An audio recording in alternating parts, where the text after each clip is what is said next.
que a nossa chefia confirmou que a festa vai acontecer, hein? Então, assim que a gente bater 4 milhões, e tá muito perto, a gente vai ganhar a nossa festa do Metrópolis TV do nosso canal no YouTube, o Chalders. Bom, vamos seguir então, porque ontem você apurou que o ministro do Supremo Tribunal Federal, o ministro Alexandre de Moraes, que tem aí, né, todo esse envolvimento de forma indireta com o caso Master, através da esposa, a advogada Viviane Barça de Moraes, eles voaram pelo menos 7 vezes em jatos pertencentes a uma empresa do Daniel Vorcaro, o dono do Banco Master, né, Chalders?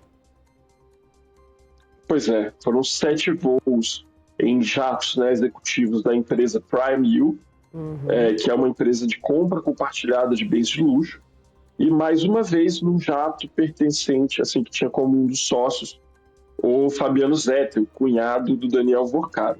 Essa apuração, Nath, é do nosso colega Lucas Marquezini, excelente reportagem na Folha de São Paulo, e aí depois a gente foi atrás para conseguir confirmar alguns dos elementos, pelo menos, dessa apuração do Lucas. E, de fato, o que acontece, né? O que é essa reportagem? São conjuntos de dados diferentes da ANAC e do DCEA, que é o Departamento de Controle do Espaço Aéreo e da Aeronáutica. E o que eles mostram? Eles mostram que Viviane Barça de Moraes e Alexandre de Moraes estavam no aeroporto de Brasília, no terminal executivo, né, do aeroporto de Brasília, na mesma hora e no mesmo dia em que esses aviões aí da Prime U decolaram. Então, dá para inferir que eles estavam nos voos, né? Assim, esse terminal, não sei se o pessoal que não é aqui de Brasília, é o seguinte: você tem o aeroporto propriamente dito, né, dos réis mortais ali, aquela coisa de companhia aérea, check-in e tudo mais. Sim. E você tem do lado uma portinha, Nath, que você entra para pegar um jatinho particular. Infelizmente eu não conheço essa portinha. Infelizmente eu nunca cheguei perto dela. Mas eu imagino como ela deve ser. Exato, estamos alguns milhares de reais, milhões de reais atrás dessa portinha ainda. Mas, enfim, existe ali esse terminal de embarque e ele tem várias diferenças. Assim, por exemplo, a segurança é diferente, o trâmite todo é diferente. Você só passa realmente por um detector de metais, vai para a pista e embarca. Não tem muita burocracia e isso, inclusive, é uma das vantagens de você ter um jato particular. Você gasta muito menos tempo, né? Porque você não precisa ficar em fila, você não precisa fazer não sei o que, nada. Você só pega e entra e voa. Então, o que dá para inferir sobre esses registros, né, do terminal?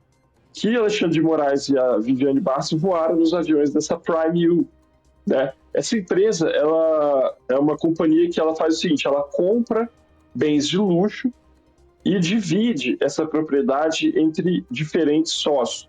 Então, você quer ter um avião particular, mas você não quer comprar sozinho um avião particular, você se associa ali na Prime U, paga uma mensalidade, e aí você vira dono de uma cota, por exemplo, num jato.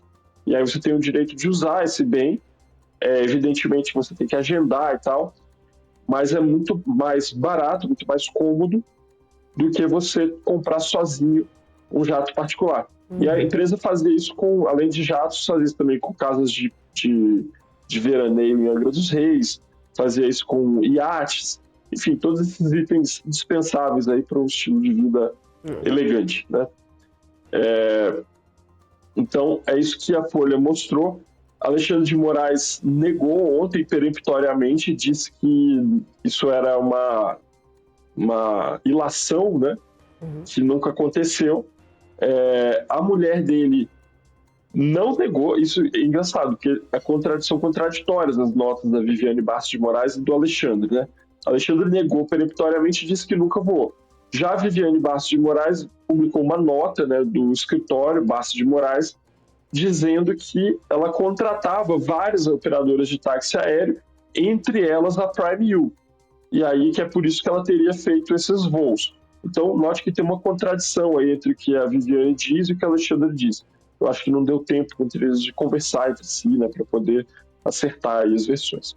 De toda forma, é mais um indício dessa relação bastante próxima do ministro Alexandre de Moraes e da sua família com o Banco Master e com o Daniel Vorcaro. Então, a gente já tem até agora, para rememorar, né, o ouvinte, a gente tem um contrato de 129 milhões entre Alexandre de Moraes, ou entre o escritório Bastos de Moraes e o Master. A gente tem pelo menos 2 ocasiões em que Alexandre de Moraes esteve com o Daniel Vorcaro na casa dele aqui em Brasília, na QI 26 do Lago Sul. A gente tem agora essa história dos voos.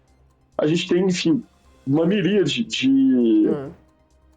de intersecções aí entre esses 2 personagens, Nath. E assim, um caso que, por mais que o Alexandre de Moraes tente fingir que ele nunca aconteceu, tente deixar para lá, ele abalou de uma forma bastante forte a credibilidade do próprio Supremo Tribunal Federal. Eu não acredito que essa história vá ficar dessa forma, que ela vá simplesmente passar, as pessoas vão esquecer. Eu acho que ainda tem desdobramentos para vir por aí.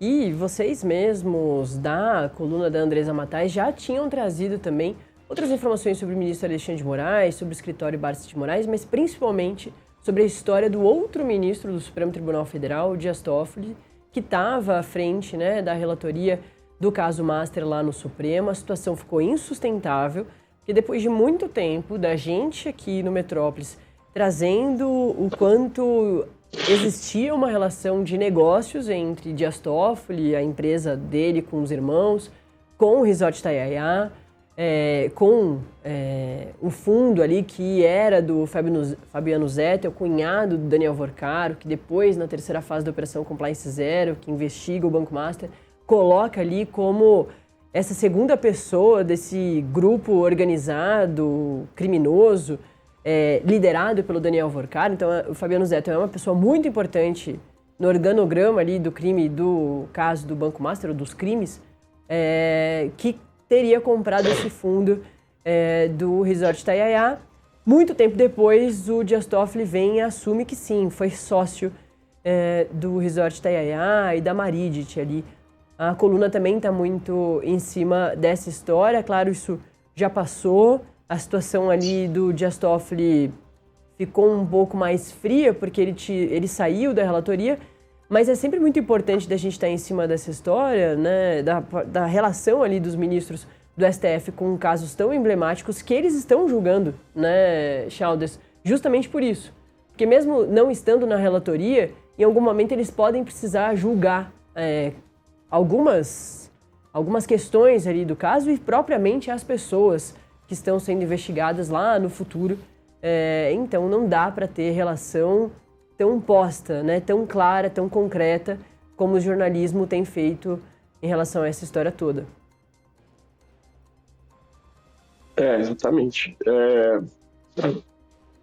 O ministro Edson Fachin, ele, que é o presidente do Supremo Tribunal Federal, ele tem se visto numa espécie de saia justa, Nath, em relação a isso, né? Ele tem, de um lado, que defender a corte institucionalmente, ele precisa cumprir o papel de presidente, no sentido de fazer a defesa institucional do STF, o papel do STF no ordenamento brasileiro, mas, por outro lado, ele precisa também dar esse tipo de recado, né? Então, convencer Dias Toffoli, por exemplo, a deixar a relatoria, convencer Alexandre de Moraes a abreviar o inquérito das fake news, o inquérito interminável dele, que já dura 7 anos, né? E que Fachin recentemente fez uma conversa com Alexandre de Moraes sobre a necessidade de dar fim a esse inquérito, até para proteger o Supremo de críticas que possam continuar a ser feitas.